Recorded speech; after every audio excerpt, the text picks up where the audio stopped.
Assalamu alaikum and good evening everyone. This is Ali from the business desk of the correspondent.pk. सबसे पहले stock market की बात करते हैं। आज स्टॉक मार्केट ने एक पॉजिटिव स्टार्ट लिया और पॉजिटिव ओपनिंग थी। उसमें मेन जो परफॉर्मर्स थे वो टेक्नोलॉजी सेक्टर था।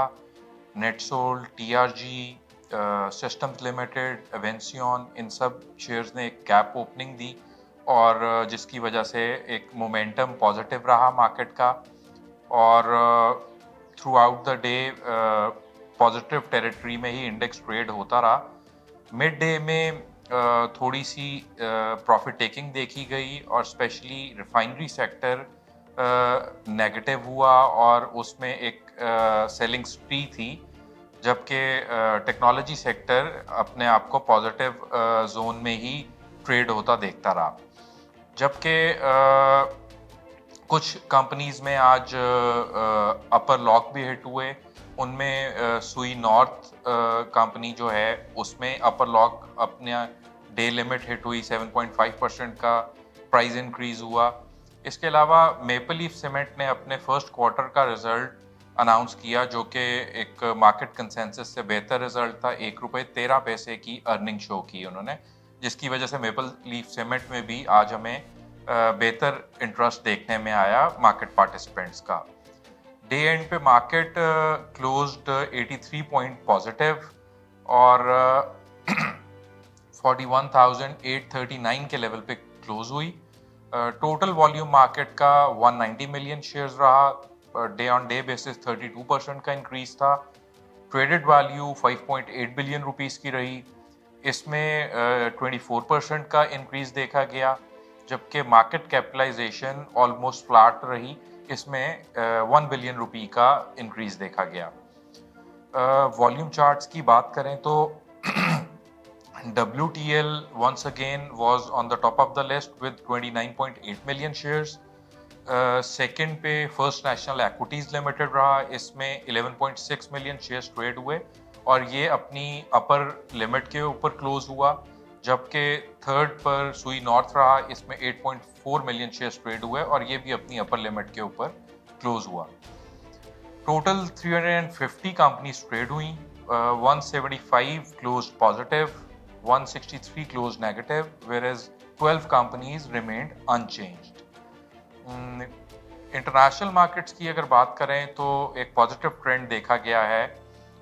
स्पेशली यूएस मार्केट्स में 1.5 to 3.5% का इंक्रीज देखा गया, जबकि एशियन मार्केट्स में भी 1 से 2% की पॉजिटिव क्लोजिंग देखी गई, जबकि यूरोपियन मार्केट्स अभी ऑलमोस्ट 1% के करीब प्लस ट्रेड हो रही हैं।